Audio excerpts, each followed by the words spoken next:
Bonjour tout le monde, c'est Annick, j'espère que vous allez bien. On se retrouve aujourd'hui pour une nouvelle vidéo d'actu, la dernière de la semaine, et c'est ma 20e édition à présent, et je voulais vous remercier d'être toujours plus nombreux à me suivre chaque jour. Alors vraiment, ça me fait vraiment chaud au cœur, donc je voulais vraiment le souligner. Merci, merci, merci beaucoup. Encore une fois, dans la sphère tech, il se passe beaucoup de choses, et je commence tout de suite les hostilités en parlant d'Apple.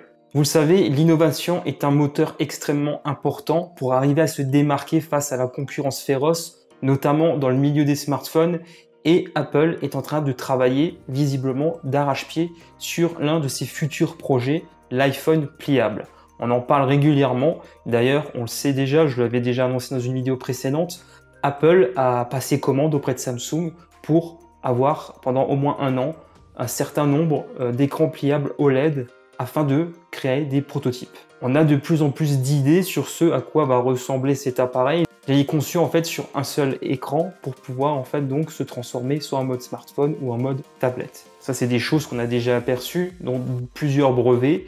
Et aujourd'hui il y a un nouveau brevet qui est en train d'émerger et on en sait encore un peu plus sur ce que prépare Apple. Et là il y a des choses un petit peu étonnantes, notamment cet iPhone pliable pourrait avoir un écran auto-réparant, auto-régénérant, auto-guérissant, enfin je ne sais même pas comment on peut le dire, mais en tout cas c'est assez étrange. Cet écran pourrait en fait directement réparer les différentes rayures qu'il pourrait y avoir et même les bosses. C'est assez dingue, on ne sait pas exactement les détails, quelle sera effectivement la technologie utilisée, ça n'est pas décrit dans le brevet, mais en tout cas je trouvais cette information assez importante pour la souligner. On a déjà vu que certains fabricants d'écrans travaillaient déjà sur ce genre de choses. Là, c'est un petit peu en train de revenir sur le devant de la scène avec Apple donc, qui a déposé ce brevet. Et je trouvais ça assez intriguant et c'était important qu'on en parle. Dépôt de brevet ne signifie pas toujours qu'il y a un débouché commercial derrière. Je poursuis toujours avec Apple, notamment avec l'iPhone 12 qui va bientôt là être présenté. Et on a maintenant une idée assez précise des différents prix de tous les modèles qui sont présentés et il y en aura 4. Donc je commence par l'iPhone 12 mini qui dispose donc d'un écran de 5,4 pouces.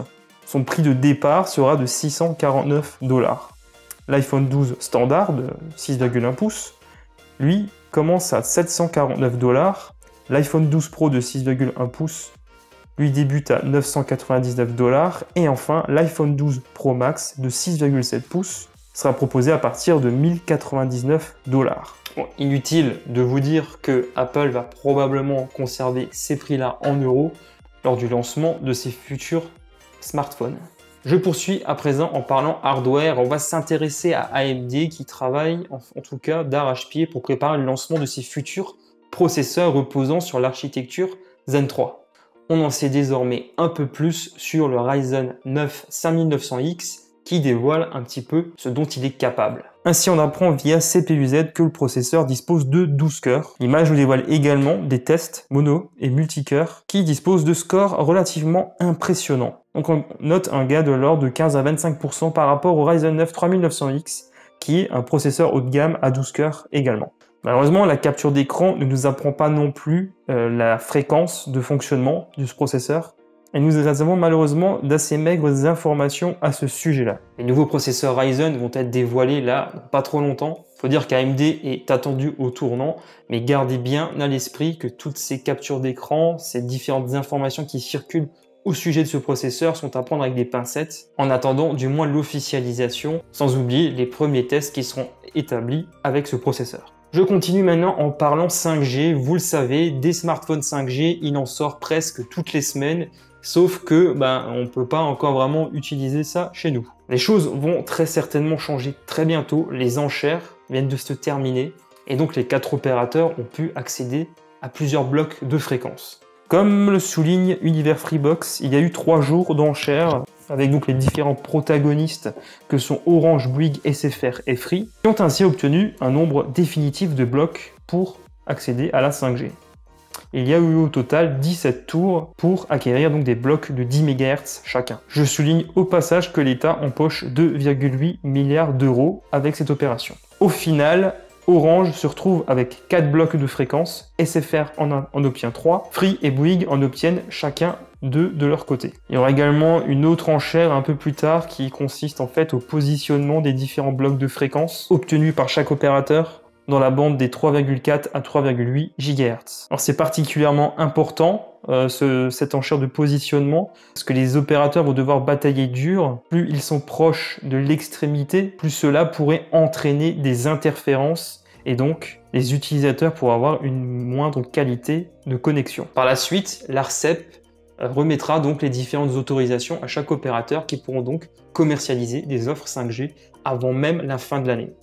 Donc on devra attendre encore un petit peu et également suivre les différentes communications qu'il y aura entre chaque opérateur pour savoir exactement quand, pour savoir donc quand il sera possible pour les abonnés Orange, Free, Bouygues et SFR de commencer donc à profiter de la 5G. Et on termine aujourd'hui ce tour d'actu avec un jeu vidéo. Vous le savez, je n'ai pas dans les habitudes de parler de jeux vidéo, mais quand il y a quelque chose d'important et quelque chose en fait surtout qui me plaît, parce que je suis assez fan de Star Wars et même si bon la dernière trilogie m'a un peu déçu, les jeux vidéo, je les ai beaucoup appréciés, surtout les derniers, que ce soit Battlefront 2 ou Jedi Fallen Order. Et là, il y a de nouveau du remous dans la force, si on peut dire ça comme ça, puisque Star Wars Squadrons est désormais disponible à partir d'aujourd'hui. Je ne sais pas si vous, par le passé, vous avez déjà connu des jeux comme X-Wing, TIE Fighter et enfin X-Wing Alliance. Donc c'est des séries de jeux vidéo de simulation spatiale qui sont sortis durant les années 90, donc c'est limite le Moyen-Âge là. En tout cas, c'est important de le souligner puisque depuis ces séries de jeux vidéo, j'avais jamais vraiment retrouvé de jeux similaires depuis. Même bon, s'il y a eu d'autres shooters, c'est pas pareil, c'était pas vraiment des combats spatiaux. Bon, on peut en retrouver dans Battlefront 2, c'est quelques modes de jeu, là c'est pas pareil. Tandis que là, on a vraiment un jeu dédié intégralement à ça, donc du combat spatial. Et j'étais vraiment agréablement surpris des premiers retours qu'il y a eu autour de ce jeu-là, puisqu'il a eu une bonne note chez jeuxvideo.com, mais également dans la presse étrangère. Au global, on tourne toujours aux alentours des 15 ou 16 sur 20 selon les différents barèmes de notation qu'il y a sur les sites de jeux vidéo spécialisés. Donc si vous ne le saviez pas et que vous êtes fan de Star Wars, je vous invite à jeter un petit coup d'œil sur ce jeu, surtout qu'il est compatible VR également, donc si vous avez un casque de réalité virtuelle, vous pouvez aussi en profiter avec ce jeu. Donc il y a une dimension solo et multi pour contenter tout le monde. Je ne sais pas si vous allez y jouer, moi je compte me le prendre très bientôt, en tout cas pour m'éclater un petit peu aussi, parce que ça fait longtemps que j'ai pas joué là en fait. Voilà, ainsi s'achève ce tour d'actu, le dernier de la semaine comme je le disais avant. Néanmoins ce week-end, je compte sortir encore 2 tests, il y en a un qui est déjà programmé à demain, et il y en a un autre que je dois terminer pour dimanche. J'espère que cette vidéo vous a plu, si c'est le cas, merci de me soutenir en lâchant un gros pouce en l'air et abonnez-vous à ma chaîne YouTube en activant la petite cloche pour être prévenu de la publication de mes prochaines vidéos. On se retrouve lundi 19h pour un nouveau tour d'actu. D'ici là, portez-vous bien et surtout, passez un excellent week-end. Allez, ciao tout le monde!